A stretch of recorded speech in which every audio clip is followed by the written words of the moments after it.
Honorable Ambassador Sunday Dike agama hapu ebe chiwozo ya we baru wabo awumumbe ebulie megum kanga umunoho amakohia ihituboma nke no n'Imo State kanje kele Dike jejemba omudo Engineer Dr. Tony Omeokaraoha nnem Omeokaraoha Royal Dynasty tekaraka udo na-ememere Chineke ji na-ebuli elu family joto obi agaga ndejeme ihe dị mma keleme ihe mara mma Royal Dynasty High Chief Engineer Sir Dr. Tony Okey Omeokaraoha Dike jejemba KFM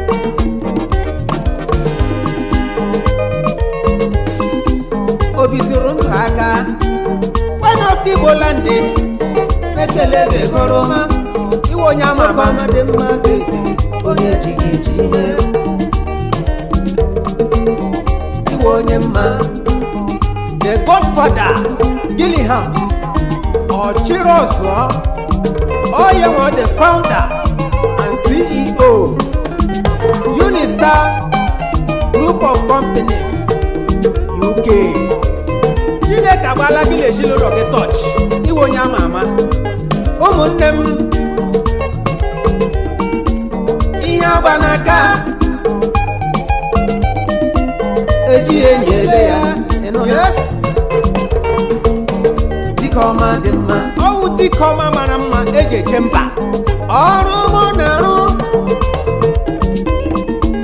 mere eji chee ya echichi ọwụ onye kara aka Dike ọma dị mma Dike ọma dị mma onye ama ama bịa dọla Dike ọma mara mma aka na-enye enye aka na-enye enye aka na-enye enye nye Honorable Ambassador Sunday Dike chiri jeme ama m ihe pụrụ ime mere m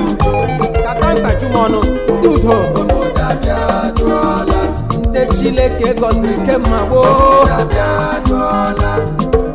ndị na-eme udo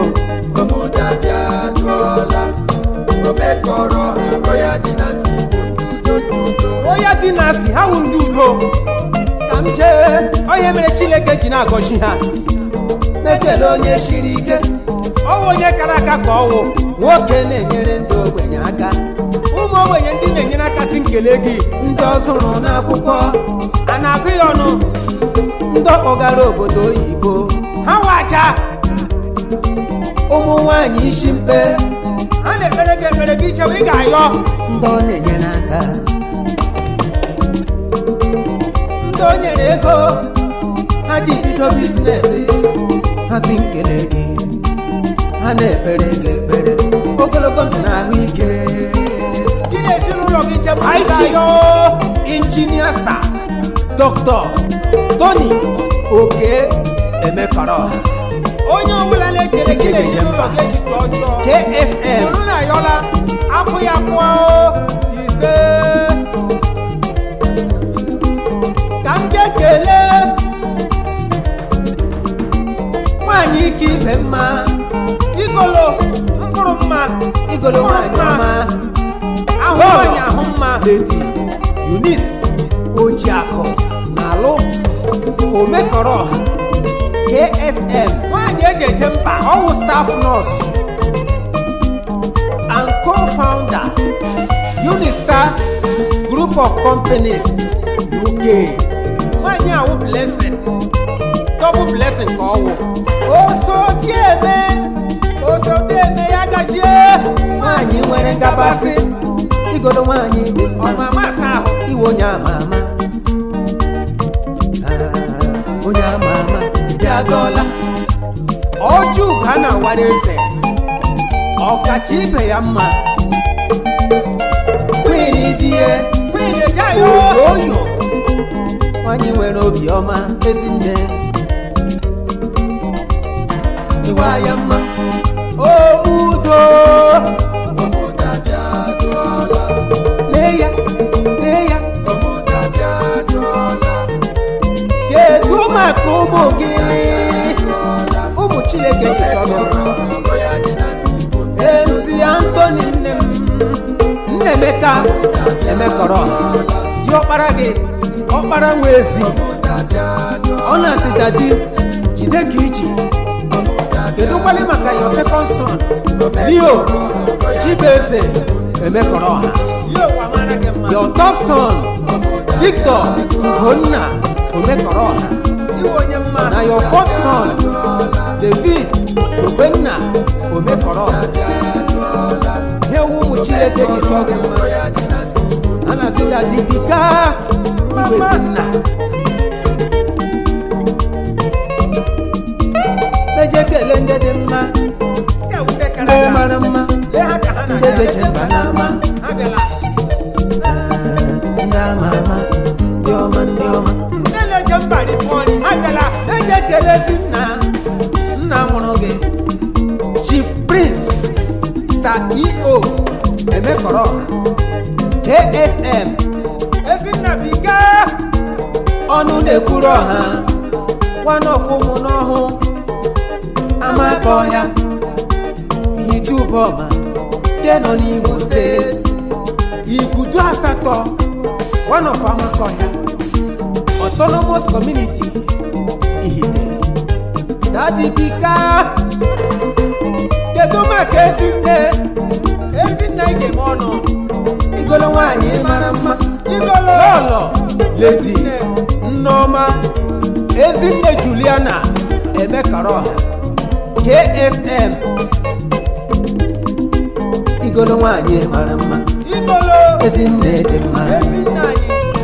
iwu Nneọma kemma gboo ndudo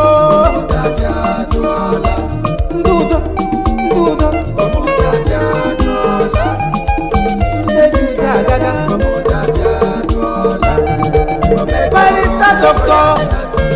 Omeokaraoha onye nwe the founder St. Teresa Leo Foundation Imo State kedu maka Reverend Father Magistrate Dr. Emeka Omeokaraoha founder Omeokaraoha Foundation bụkwa founder Omeokaraoha Scholarship always philanthropist adụwa mara gị mma o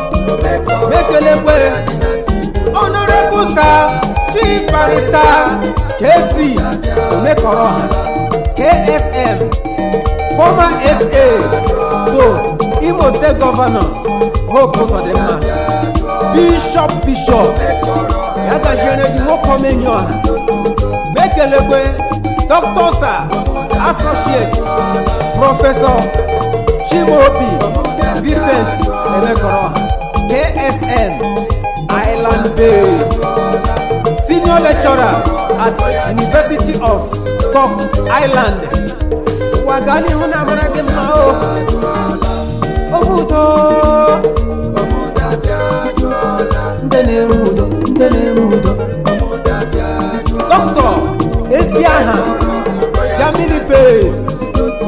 a specialist eye doctor in Germany Eziaha Kuba ejayo kedu maka Chisa Barrister Dan Okoro KSM Oyewa the CEO Dansit Hotels Emekuku Owerri Imo State Oyewa the CEO Dansit Bottled Water Dedu kwamara gị na-ejilo ụlọ gị na mma o mama High Chief Sir Engineer Austin Chiwa KSM High Chief Ugochinyere Mpa one of Ogbe Ihouse Rubise Imo State UK based Dedu wagani una agashinigo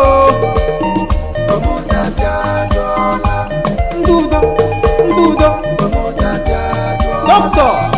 Uzoma Wanaju,